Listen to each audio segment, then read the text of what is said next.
How's it going? This is Oren, and I'm continuing to count down 2017 films I've seen. I'm actually doing this installment about 4 hours before the Oscars start, which is, I think it's kind of crazy. I'm not sure if it's like a really great thing, which you would think, but the Oscars are just, it's such like so much anticipation and so much stuff, and when it ends, it's like, oh my god, 364 more days till this happens again. Like, this is the end of, like everything kind of in terms of all these films and all their, it's like the whole race is over. And it's like, you don't want it to end. So it's always laced with a little bit of that if you kind of like follow it. And I'm not like obsessive in terms of like following.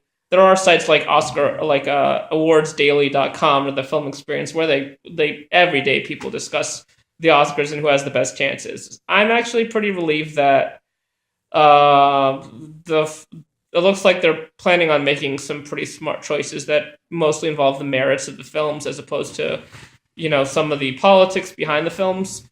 Um, I also am a little worried about when to upload this or if I upload this, if anyone will actually watch it. I know that my blog seems to get a certain amount of visitors, but not really a lot, and I write in places that do get more readership than my actual blog, but this is not going to be one of those places that's going to promote me. And every time you promote, what people don't often realize is that's exhausting. If I spend a half hour or maybe 45 minutes promoting the last blog article I wrote, I just counted it had 13 views. So who knows what YouTube will offer me? And maybe just like the Oscars, I don't even know if um, who knows? Like, I have no idea exactly how many people will watch this until I start uploading it, and I'm gonna guess it's like 80% chance. It's probably not as much as I envision. So let me start talking about the films. It is 2 minutes and 10 seconds of the video, which is a bad place to start. Next film, Wheel. I did Wonder Woman. This is Wonder Wheel by Woody Allen. It's I can't remember the number. I think it's 23 or two. This is a film that I saw a lot differently than a lot of critics because Woody Allen is very prolific. He releases a film every year. And I have not seen a Woody Allen film since in the theater since 2005, which was Melinda and Melinda. So for a critic who sees a film every year, they have gotten jaded of his style rather quickly. I saw it in the reviews. A lot of reviews said it's the same old thing. It's the same approach towards, love triangles and the same sort of protagonist, kind of a neurotic screenwriter type. In this case, played by Justin Timberlake. Um, and for me, it was actually refreshingly theatrical. I enjoyed the twists, the sort of staging, the sort of sense of tragedy within a kind of confined sense of tragedy. I don't think it was like there's some movies where like a lot of where there's senseless death, like Schindler's List or Bridge on the River Kwai, and you're just like, why, and you're disturbed. And this is more of tragic in a theatrical sense, where you think about the profundity of kind of like human nature or something. And there was a sort of, the dialogue is derivative of the last Woody Allen movie, but if it's been 12 years since the last Woody Allen movie you saw, it's not such a problem. Um, Another reason to see this film is the cinematography. Vittoria Sicoria, I believe. I thought I would try to make some effort to try to get these people's names right. Was the cinematographer for Apocalypse Now. I have no idea why he decided to devote his efforts to a dialogue heavy movie. I don't know why I threw the word themed in there, but he is amazing. This is set in Coney Island, and that was one of the very few reasons. That was one of the main reasons that I decided to watch this film because I've watched it around Coney Island before. My dad is from Long Island, and I've always wondered what was this place like in its heyday. And the trailer and the look of Coney Island just grabbed me. So that's what I'll say about the film. The controversy surrounding the film, which will likely affect Woody Allen's reception in his next film, and it'll be interesting, hopefully, to see what happens after that, based around the resurgence of the Dylan Farrow Woody Allen controversy.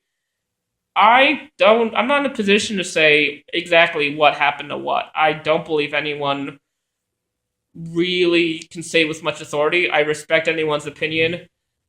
I respect everyone's right to form their own opinion. I think you might cross the line if you're telling other people how they should feel about this movie or whether a Woody Allen movie should be watched or released, based on a case that's more like an unsolved mystery than anything we concretely know. I've read advocates on both sides before doing this review. But I will say, with regard to it, I find, this is still miles away from leading me to form an opinion on Woody Allen towards Dylan Farrow or believing that it's appropriate to tie in the decision whether to see his movie based on your opinion of him morally. But I will say that the protagonist of this film is disturbingly amoral, and it's disturbing. I get a little bit disturbing the way that it goes unchecked in the script itself. Justin Timberlake's heady philosopher character is in an affair with a married woman, and also at some point starts falling for the married woman's daughter. And to him, it's not anything he ever thinks about, but he thinks about things so much. He meets up with a philosopher friend to figure out what he should do, and all they talk about is what's in his own heart. And what's right and wrong is only about what he wants, rather than about potential harm he's causing to other people. And at the same time, Kate Winslet's character is very reduced in the screenplay. She's the full agency of her actions is treated mostly negatively. Like, oh, she messes everything up. She had feelings, and she was the evil person all along. She was the villain of the movie. So, I don't believe Woody Allen has consistently done this and I've seen over a dozen movies throughout all the movies I've done with, but this is probably not a great film to represent his views, because it's not necessarily a film that really puts his view towards male and female protagonists in a good light. Next film is What Did I Have After Wonder Wheel? I should keep going. Oh, darn it. Otherwise, this take will never see the light of day because I'm going to have to redo it. You know what? I'm just going to stop here, and I'll have to reconsult my list and figure out what I had after Wonder Wheel.